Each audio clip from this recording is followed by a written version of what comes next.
주님께서 여러분과 함께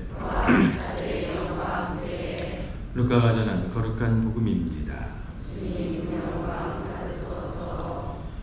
그때 예수님께서 눈을 들어 제자들을 보시며 말씀하셨다. 주님의 말씀입니다.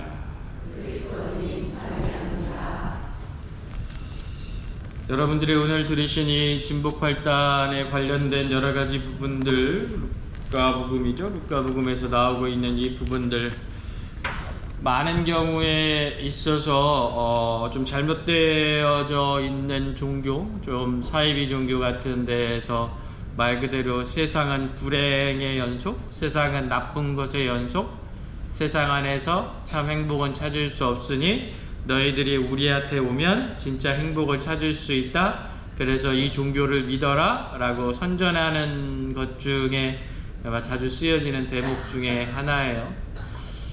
또 잘못된 제대로 된 종교를 다닌다 하더라도 잘못된 신앙 안에서 그렇게 행하는 사람들도 간혹 가다가 존재하는 것도 분명한 사실입니다만, 오늘 복음의 내용은 그게 아니죠. 여러분들 오늘 복음에서 이야기하고 있는 가난한 사람들, 굶주린 사람들, 우는 사람들의 그 전형적인 이유가 무엇인지를 우리가 좀 잘 알고 있어야 되지 않겠는가. 이 행복선언에서 나오고 있는 말 그대로 가난한 사람이라는 것은 돈의 많고 적음을 이야기하는 것이 아니죠. 무엇이냐면 내가 추구하고 있는 목적이 무엇이냐를 이야기하고 있는 거예요. 그러니까 부자다라고 이야기되어진 사람은 세상 안에서 재물 혹은 명예 혹은 내가 추구하고 있는 온통 세상의 것들, 그것에만 정신이 팔려서 그것을 주인으로 여기는 사람들. 반대로 얘기해 볼까요? 성당을 열심히 나온다 하더라도 말 그대로 성당에 나오는 목적이 내가 돈을 잘 벌기 위해서, 또는 사업에 성공하기 위해서, 또는 내 아들 딸들이 잘 되기 위해서 나온다. 그러면 지금 주인이 누가 되고 있는 거예요? 내 사업이 되고 내 돈이 되고 내 건강이 되고 내 아들 딸이 주인이 되어 있는 상태를 이야기하게 되는 거죠. 그거는 하느님이라는 존재는 빠져 있는 상태. 이 사람들이 부자가 되는 거예요. 반대로 가난한 사람이라는 건 어떻게? 세상 안에서 내가 추구하고 싶은, 나를 만족시켜주고 나를 행복하게 해줄 수 있는 것들의 그 이상을 넘어서서 하느님을 추구하는 사람들, 이 사람들을 가난한 사람이라고 하는 거죠. 우는 사람이 어떤 사람이 웁니까? 슬프고 힘들고 어려울 때 울죠? 그렇죠? 네. 슬프고 힘들 때 울어요. 그런데 어떤 때 또 울어요? 내가 내 죄를 잘 깨달았을 때, 하느님 앞에서 쟤는 죄인입니다 라는 생각이 들 때 하느님 앞에서 회개의 눈물을 흘리게 되죠. 그렇죠? 그러면 이 우는 사람이라는 것 곧 무엇을 이야기하느냐? 하느님 앞에서 회개하는 사람을 이야기하는 거예요. 지금 당장 먹을 돈이 없어서, 지금 당장 아이 학원 보낼 돈이 없어서 슬퍼하는 것, 이것은 사회적 악이죠. 이거는 처단되고 폐고 없어져야 될 부분이에요.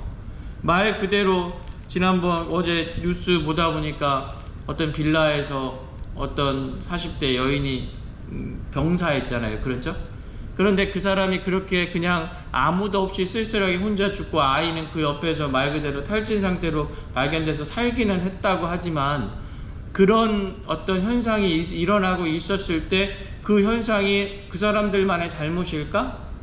아니죠. 부자는 감세를 엄청나게 해주면서 세수가 부족하다고 다른 사람들, 가지지 못한 사람들에게 지원되는 것들은 더 줄이고 있는 이 세상이 나쁜 거예요. 우리나라 정치인들이 나쁜 거예요. 그거는 타파되고 잘려나가야 되고 부서져야 될 부분이 되는 거죠. 그런데 오늘 이 복음에서 이야기하고 있는 우는 사람이라는 것은 그런 사회적 악 때문에 우는 것이 아니라 하느님 안에서 내가 말 그대로 되돌아오고 회개하기 때문에 우는 사람이 행복하다라고 이야기를 하는 거예요. 반대로 이야기하면 뭡니까?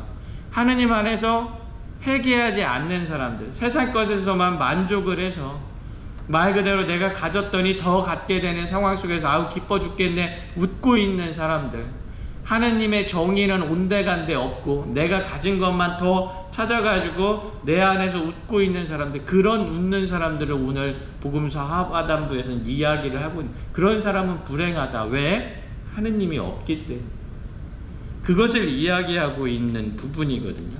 그러니까 오늘의 이 행복 선언은 내 안에 예수 그리스도 하느님을 얼마만큼 내 주인으로 모시고 있는가에 따라서 행복의 척도가 나뉘어진다라는 것을 이야기하고 있는 겁니다.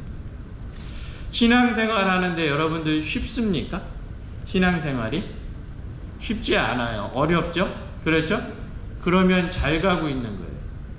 신앙생활 하는데 때로는 힘드시죠? 잘 가고 있는 거예요. 신앙생활 하는데 울 일도 많아요. 그렇죠? 우리 신부님이 왜 내 마음을 안 알아줄까? 우리 구역장님이 왜 내 마음을 안 알아줄까? 이런 생각이 들어서 때로는 짜증도 나고 때로는 힘들기도 하고 때로는 어렵기도 하잖아요. 그렇죠? 그게 신앙이에요. 그게 신앙이지 그냥 늘 편하고 늘 세상 안에서 뭐 만족하듯이 행복하고 이런 것이 신앙은 아니다라는 거. 근데 우리는 자주 종종 하느님을 뺀 상태에서 하느님께 어렵게 나아가는 것을 너무나 싫어한 나머지 세상 안에서의 즐거움을 자꾸 신앙 안으로 끌어들이려고 해요. 그러다 보니까 진짜 행복을 못 찾는 경우가 있습니다. 오늘 요한 크리소스토모 성인 축일이거든요. 크리소스토모 금구잖아요. 금구. 얼마나 설교를 잘했으면 황금의 입이라는 칭호를 얻을 정도였었을까요? 근데 그분의 삶은 어땠을까요? 지금은 성인이지만 그분은 4세기 병에 말 그대로 정말로 쓸쓸하게 돌아가신, 정말로 유배 생활에서 어렵게 신앙생활을 하시다가 말 그대로 돌아가신 분이에요. 정말로 어려우신 분이었거든요. 그런데 그분이 성인으로 될 수 있었던 것은 자신 안에 닥쳐졌던 그 십자가의 부분을 올곧이 잘 받아들였기 때문에 그런 겁니다. 한 번쯤 깊게 생각해 보셨으면 좋겠습니다. 여러분들 오늘 이 행복선언, 과연 나는 정말로 하느님 앞에서 하느님을 채워서 하느님으로 말미암아 정말로 내가 하느님 때문에 울고 있는, 하느님 때문에 가난할 수 있는, 하느님 때문에 정말로 무언가를 할 수 있는 그런 신앙인인가 한 번쯤 되돌아보면 대단히 좋지 않겠는가라는 생각하게 됩니다. 늘상 대립적인 것은 아니지만 세상의 것들과 하느님의 것들은 종종 대립되는 경우가 많이 있습니다. 그러면 과감하게 세상에서 행복을 주는 것, 웃게 만들어주는 것, 그것을 포기하고 정말로 울고 어떻게 보면 슬퍼할 수밖에 없지만 그럼에도 불구하고 하느님의 것을 선택하는 게 신앙인의 모습이라는 것 꼭 기억하는 하루 되시길 부탁드립니다. 잠시 묵상하겠습니다.